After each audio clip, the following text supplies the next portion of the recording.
কি ব্যাপার, নিজের মনে কি সব বিড়বিড় করছেন? বিড়বিড় নয় রানী, কথা বলছি, কথা। কথা বলছেন?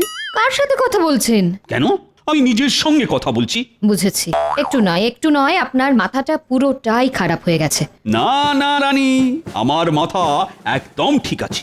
আর মাথা ঠিক আছে বলেই তো আমার মাথায় একটা দারুণ বুদ্ধি এসেছে। কি বুদ্ধি এসেছে আপনার মাথায়, আমাকেও বলুন শুনি। এই যে রানী, হ্যাঁ, বুদ্ধির সঙ্গে চীনামাটির মূর্তির কি সম্পর্ক শুনি? আছে আছে, সম্পর্ক আছে।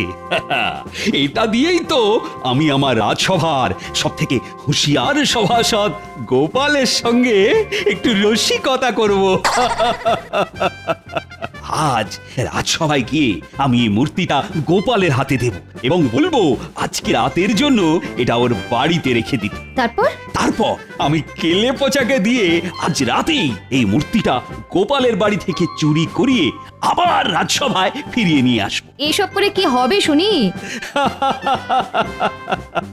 পরের দিন সকালে যখন গোপাল দেখবে ওর বাড়ি থেকে মহারাজের দামি চীনামাটির মূর্তিখানা চুরি হয়ে গেছে, তখন গোপালের মুখটা না দেখার মতো হবে। এসব করে আপনি যে কি মজা পান কে জানে, যত সব উল্টো পাল্টা বুদ্ধি।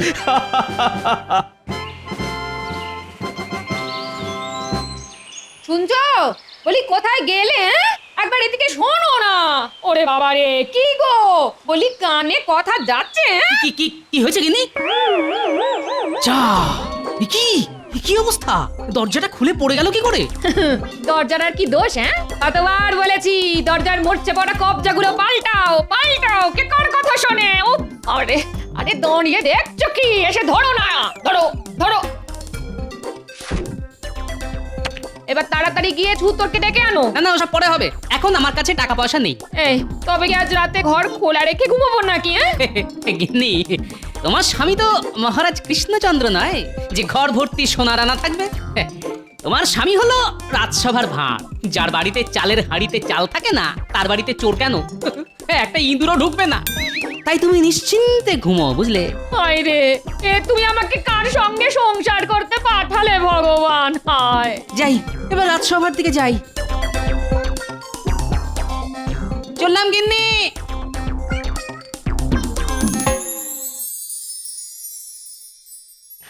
শোনো শোনো আমার রাজসভার সদস্যরা, আগে বলুন মহারাজ। চারিদিকে চোর ডাকাতের উপদ্রব যা বাড়ছে, তাতে তোমাদের ঘরের মূল্যবান জিনিসগুলো সব নিরাপদ আছে তো? আচ্ছা, হঠাৎ আমাদের ঘরের জিনিসপত্র নিয়ে আপনার এত চিন্তা কেন মহারাজ? না মানে ভয় হয়, বুঝোই তো, চোর রাত্রিবেলা এসে যদি তোমাদের ঘরের মূল্যবান জিনিসগুলো চুরি করে নিয়ে যায় তখন কি হবে বলো তো? আগে আগে সে নিয়ে আপনি একদম চিন্তা করবেন না মহারাজ। আর কারুর বাড়ি নিরাপদ না থাকুক, আমার বাড়ি একদম নিরাপদ। চোর কেন, আমার অনুমতি ছাড়া আমার চোখের আড়ালে একটা পিঁপড়ে পর্যন্ত আমার বাড়িতে ঢুকতে পারে না। হ্যাঁ, আমার বাড়িও নিরাপদ মহারাজ। আমি আমার বাড়ির চারদিকে পণ্ডিতের ওই মন্ত্র পড়া জল ছিটিয়ে রাখি। চোর সেই মন্ত্র পড়া জলে পা দিলেই চোরের পা অবশ হয়ে যাবে। আমার বাড়ির দরজায় বৈজ্ঞানিক পদ্ধতিতে তৈরি তালা চাবি লাগানো মহারাজ, আমি ছাড়া কেউ সেটা খুলতে পারে না। আর আমি হলাম রাজ্যের মন্ত্রী, আমার বাড়িতে চুরি করবে এত বড় সাহস এই রাজ্যে কোনো চোরেরই নেই। হ্যাঁ, সেই চোরের বাড়িতে চুরি হয় নাকি কোনোদিন? কি বললে গোপাল? তুমি আমাকে চোর বললে? তোমার এত বড় সাহস? আরে ঝগড়া করে কি হবে? কি ব্যাপার গোপাল, সবাই কিছু না কিছু বলছে কিন্তু তুমি চুপ করেছে। তোমার বাড়ি সুরক্ষিত তো? আগে আসার সময় দেখে এলাম আমার বাড়ির দরজা ভেঙে পড়েছে। রাতে দরজা খোলা রেখেই ঘুমোতে হবে, কিন্তু তাও জোর গলায় বলছি মহারাজ, গোপাল ভাঁড়ের বাড়িতে চুরি করবে এমন বুকের পাটা এই রাজ্যে কেন? গোটা পৃথিবীতে কোনো চোরের নেই। বাহ বাহ বাহ বাহ, গোপালের বাড়ির দরজা ভেঙে পড়েছে, তার মানে আজ রাতে গোপালের বাড়িতে চুরি করা সব থেকে সোজা কাজ। বলছি, তোমাদের সবার বাড়ি যখন নিরাপদ, তখন তোমাদের মধ্যে যে কোনো একজন আজ রাতের জন্য আমার এই দামি মূর্তিটা নিজের বাড়িতে রেখো। ওটা আমাকে দিন মহারাজ, আমার বাড়ি সব থেকে বেশি সুরক্ষিত। না না আমাকে দিন, না না আমাকে দিন, না না আমাকে আমাকে না, না, আমাকে দিন। আমাকে দিন, আমাকে দিন, আমার বাড়ি আপনার সুরক্ষিত। থেকে আমার বাড়ি বেশি না, সুরক্ষিত। আমার আমার আমার আরে বাবা, আমি সেনাপতি, আমার বাড়িতে চোর ঢুকবে কি করে? আরে, না না আমার আহ এটা রাজসভা, মাছের বাজার নয়। কি ব্যাপার গোপাল, তুমি চুপ করে বসে আছো কেন? তুমি বুঝি এই মূর্তিটা নিজের ঘরে রাখতে চাও না? ভয় পাচ্ছ নাকি? আগে তা পাচ্ছি, তবে ওই চোরের ভয় নয় মহারাজ, আমার গিন্নির ভয়। এত সুন্দর মূর্তিটা বাড়িতে নিয়ে গেলে গিন্নি যদি আবার বায়না করে তাকেও এমন একটা মূর্তি কিনে দিতে হবে, তখন কি হবে মহারাজ? দেবে কিনে? আমি তোমায় মোহর দেব তোমার গিন্নিকে মূর্তি কিনে দেওয়ার জন্য। তবে তার আগে এই মূর্তিটা একটি মাত্র রাত তোমার ঘরে রাখতে হবে। সত্যি মহারাজ? হ্যাঁ হ্যাঁ, একদম সত্যি। আজ রাতে যদি আমার এই মূর্তিটা তোমার বাড়িতে সুরক্ষিত থাকে তাহলে আমি তোমাকে 5খানা মোহর পুরস্কার হিসেবে দেব। কিন্তু যদি এই মূর্তিটা তোমার বাড়ি থেকে চুরি যায় তাহলে 7 দিনের জন্য আমি তোমাকে রাজসভা থেকে বহিষ্কার করব গোপাল, এই আমি বলে দিলাম। সঙ্গে তোমার 1 মাসের বেতনও ঘ্যাচাং ফু। হ্যাঁ? এই নাও ধরো ধরো ধরো। আর কাল সকালে এই মূর্তিটা আবার রাজসভায় নিয়ে এসো, মনে করে কিন্তু। আচ্ছা মহারাজ, এবার চলি। বাহ, কি সুন্দর মূর্তিটা। নয় নয় করে এই মূর্তিটার দাম 20 মোহর তো হবেই। এটাকে সাবধানে রাখতে হবে, না হলে আবার আমার 1 মাসের বেতন মহারাজ কেটে নেবেন বলেছেন।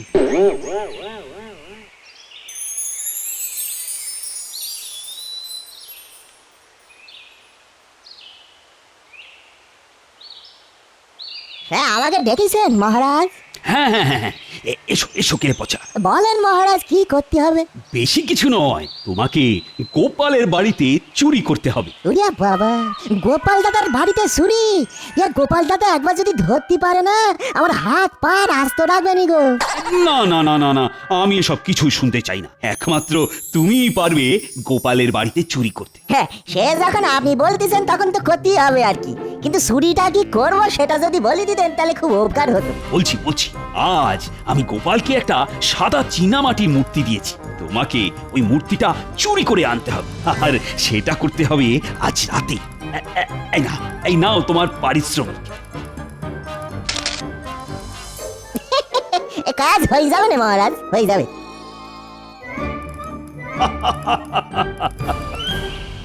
আমি এসে গেছি গিন্নি। এতক্ষণে তোমার আসার সময় হলো?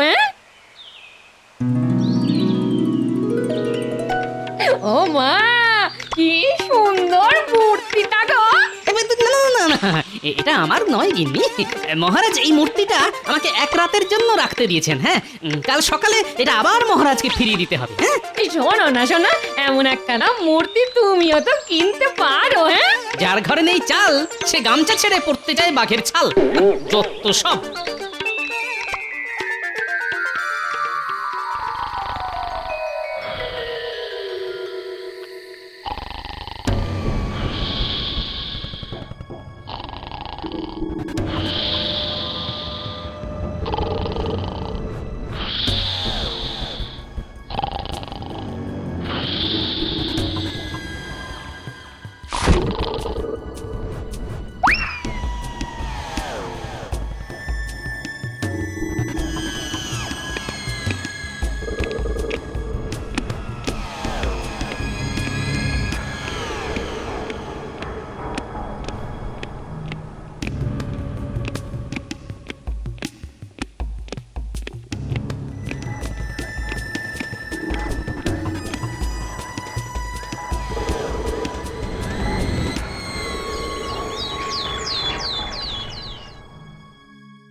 সর্বনাশ হয়ে গেল আমার। ও লোকে তোমার। আমার কিছু হয়নি গিন্নি, হয়েছে মহারাজের দেওয়া ওই মূর্তিটা সকাল থেকে খুঁজে পাচ্ছে না গিন্নি। এ কি গিন্নি, তোমার তো লোভ ছিল ওই মূর্তিটার উপরে, তুমি ওই মূর্তিটা সরিয়ে রাখোনি তো? কি বললে? এত বড় কথা! ছি ছি ছি ছি ছি, তুমি কিনা শেষে আমাকে চোর বললে? আজ দুপুরে তোমার খাওয়া বন্ধ, এই বলে দিলাম। যা মূর্তিও গেল, সঙ্গে দুপুরের খাওয়াটা।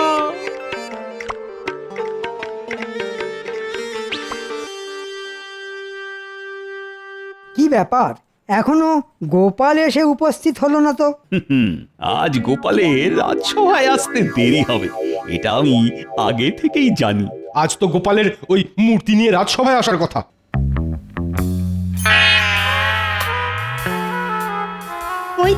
ওই তো এসেছে গোপাল। এ কি গোপাল, চিন্তায় কুঁচকে গেছে তোমার কপাল, হলো কি? কি আবার হবে? আজ সকালে উঠে দেখি মহারাজের দেওয়া মূর্তিটা উধাও। সে কি? আমার এত দামি মূর্তিটা তোমার বাড়ি থেকে চুরি হয়ে গেল। ছি ছি গোপাল, তুমি কাল রাজসভায় বলেছিলে তোমার বাড়িতে চুরি করবে, এত বড় বুকের পাঁটা নাকি কোনো চোরেরই নেই। তাই আমি ভরসা করে তোমার কাছে আমার দামি মূর্তিটা জমা রাখতে দিয়েছিলাম। আগে আগে কোথা থেকে যে কি হয়ে গেল কিছুই তো মাথায় ঢুকছে না মহারাজ। মহারাজ দেখেছেন তো, গোপালের খালি মুখেই বড় বড় কথা। সেটাই তো দেখছি। না না না গোপাল, গোপাল, আমি তোমাকে আগামী 7 দিনের জন্য এই রাজসভা থেকে বহিষ্কার করলাম, আর সঙ্গে তোমার 1 মাসের বেতনও কেটে নিলাম। এরকম করবে না মহারাজ, আমি আর আমার গিন্নি না খেতে পেয়ে মরবো যে। তাই নাকি? বেশ বেশ, তবে একটাই শর্তে তোমাকে আমি ছেড়ে দিতে পারি। তোমাকে গোটা কৃষ্ণনগর রাজ্য জুড়ে জোর গলায় চেঁচিয়ে চেঁচিয়ে বলতে হবে তোমার বাড়ি থেকে আমার দেওয়া মূর্তি চুরি হয়ে গেছে। রাজ্যের লোকেও জানুক গোপাল কতটা হুঁশিয়ার মানুষ। হ্যাঁ, সে কি এরকম বললে যে সবাই আমাকে নিয়ে হাসাহাসি করবে? না না না না না, এ কি করে হয়? আচ্ছা, আমি তো এসে থেকে একবারও বলিনি মূর্তিটা আমার বাড়ি থেকে চুরি হয়ে গেছে, তাহলে মহারাজ এত জোর গলায় বলছেন কি করে? এর পেছনে মহারাজের হাত নেই তো? কি হলো গোপাল, চুপ করে আছো কেন? বলো বলো। আগে আমি রাজি মহারাজ, তবে আজ নয়, আমাকে একটা দিন সময় দিন। আমি আগামীকাল গোটা রাজ্যের লোকেদের জানিয়ে দেব আমার বাড়িতে চুরি হয়েছে। আজ চলি মহারাজ।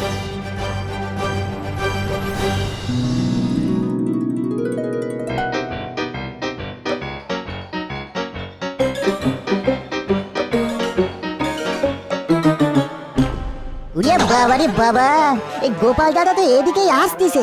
এই গোপাল দাদা কি তবে বুঝতে পেরেছে যে আমি গোপাল দাদার ঘরে ঢুকে চুরি করেছি? কি ব্যাপার, কেলে পচা আমাকে দেখে উল্টো দিকে হাঁটা লাগালো কেন? দেখি তো। এই এই কেলে পচা, কেলে পচা! উড়িয়া বাবা রে বাবা রে বাবা। না না না, কেলে পচা আমাকে দেখে ছুটে পালাচ্ছে, তার মানে কিছু একটা গন্ডগোল আছে। দাঁড়া বেটা, দাঁড়া দাঁড়া দাঁড়া বলছি, না হলে তো ঠ্যাং ভেঙে দেবো, বলে দিলাম। আমারে ছেড়ে দাও গোপাল দাদা, মহারাজ বলেছে বলে আমি তোমার বাড়ি থেকে মূর্তি চুরি করেছি, আমাকে ছেড়ে দাও। মহারাজের মুখের উপর না বলতে পারিনি, তাই ভুল হয়ে গেছে গোপাল দাদা, আর হবে না কোনোদিনও গোপাল দাদা গো। ও এই ব্যাপার। ঠাকুর ঘরে কে?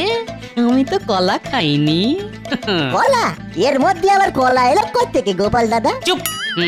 তাহলে যেটা আন্দাজ করেছিলাম সেটাই সত্যি হলো দেখছি। শোন শোন কেলে পচা, তুই যে আমার বাড়িতে চুরি করেছিস এবং আমি সেটা জানি, এটা যেন মহারাজ জানতে না পারেন। না না, আমি কাউকে কিছুটি বলবো না গোপাল দাদা। এইবার মহারাজ আমি আপনাকে দেখাবো গোপালের বুদ্ধি।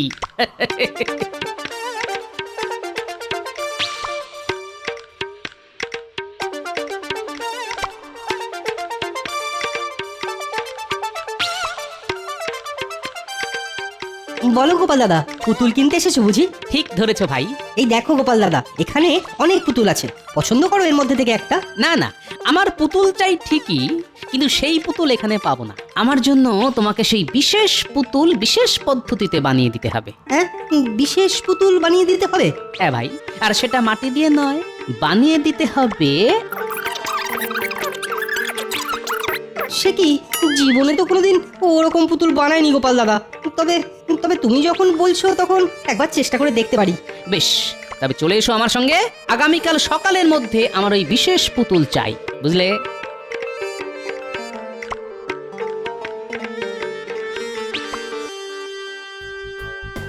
রানী, ও রানী, আমি সফল হয়েছি।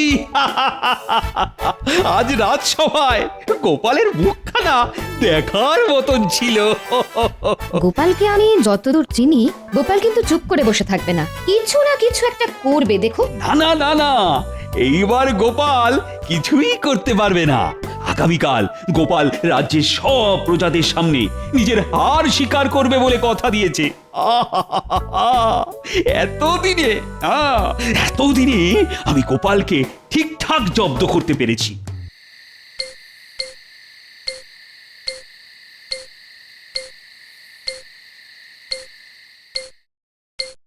কাজ হয়ে গেছে গোপাল দাদা। বাহ বাহ বাহ বাহ, দারুণ কাজ করেছে দেখছি। কই গো গিন্নি, একটু নুন নিয়ে এসো।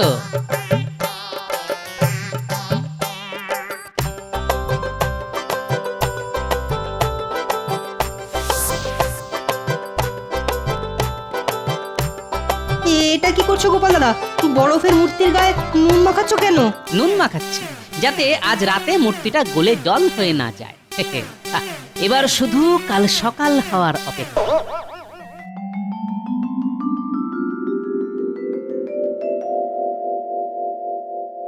কই গোপাল কোথায়? গোপাল মনে হয় আজ রাজসভায় ডুব মারবে। না না না না, ডুব মারলে তো হবে না। সেরকম হলে আমি গোপালকে বাড়ি থেকে তুলে নিয়ে আসবো। তার আর কোনো দরকার নেই মহারাজ, গোপাল এসে গেছে। তোমার হাতে এটা কি গোপাল? এটা আমার সঞ্চয় করা অর্থ দিয়ে কেনা মূর্তি মহারাজ। মহারাজ, আমার বাড়ি একদম নিরাপদ নয়। চোর ডাকাত যে কোনো সময় এসে আমার বাড়ি থেকে এই দামি মূর্তিখানা তুলে নিয়ে যেতে পারে। তাই এটা আমি আপনার কাছে জমা রাখতে এলাম মহারাজ।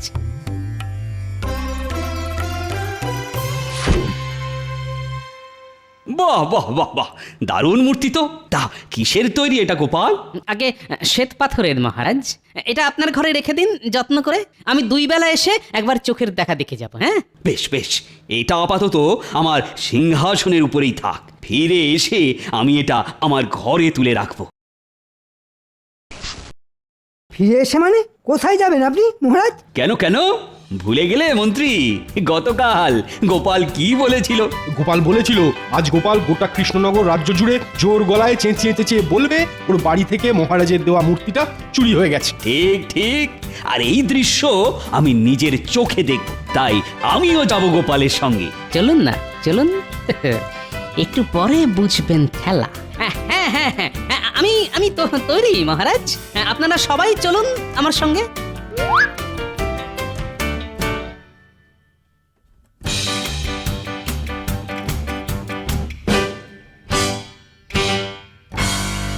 এবার শুরু কর গোপাল।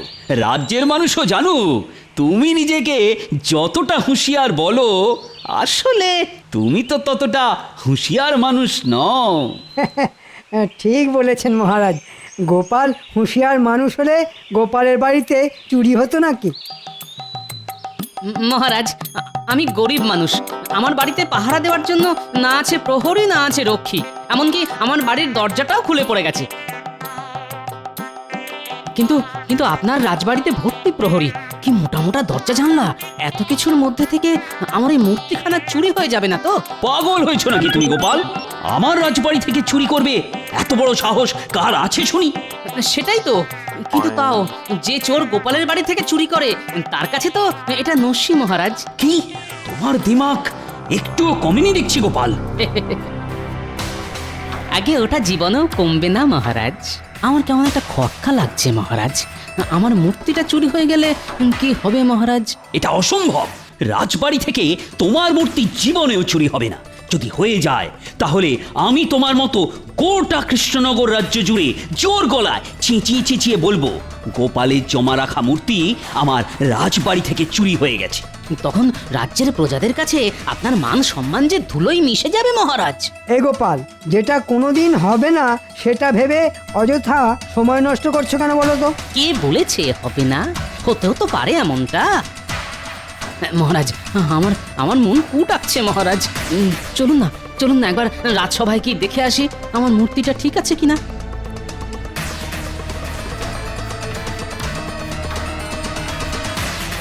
হায় হায় হায় হায় হায়, এ কি আমার মূর্তি গেল কোথায়? হ্যাঁ সত্যি তো। রাজবাড়ি থেকে চুরি? আরে আমার তো দামি মূর্তিটা চুরি হয়ে গেল, এবার কি হবে? মানে সত্যি তো গেল কোথায় মূর্তিটা? দেখেছেন মহারাজ, এ চোর যে সে চোর নয়। কেলে পচা, এটাও তাহলে কেলে পচারই কাজ। এটাও মানে আমার বাড়ি থেকে মূর্তিটা বুঝি কেলে পচা চুরি করেছে? এই রে, কেলে পচাকে এখানে ডেকে পাঠালে তো আমার সব চাল ধরা পড়ে যাবে। তার থেকে ভালো বিষয়টা এখানেই চাপা দিয়ে দেওয়া। না না না না, কেলে পচা চুরি করেনি, অন্য কোনো চোর করেছে হয়তো। ছাড়ো ছাড়ো, এসব বাদ দাও তো এখন। না না, বাদ দেবো কেন? আপনাকেও তো এবার আমার সঙ্গে গোটা কৃষ্ণনগর রাজ্য জুড়ে জোর গলায় চেঁচিয়ে চেঁচিয়ে ওই একই কথা বলতে হবে মহারাজ। গোপাল, গোপাল, ছেড়ে দাও আমাকে, ছেড়ে দাও। আমি তোমার বেতন কাটবো না, উল্টে তোমাকে দ্বিগুণ বেতন দেবো। সব সব ভুলে যাও গোপাল, ভুলে যাও। তাই নাকি? দ্বিগুণ বেতন পেলে সব ভুলে যেতে পারি বই কি। কোথা থেকে যে কি হয়ে গেল কে জানে। আর কেউ জানুক চাই না জানুক, আপনারা তো জানেন কোথা থেকে কি হলো। চুপ, এটা যেন আবার মহারাজকে বলে দেবেন না যে আমি বরফ দিয়ে মূর্তি বানিয়ে এনেছিলাম, আর সেই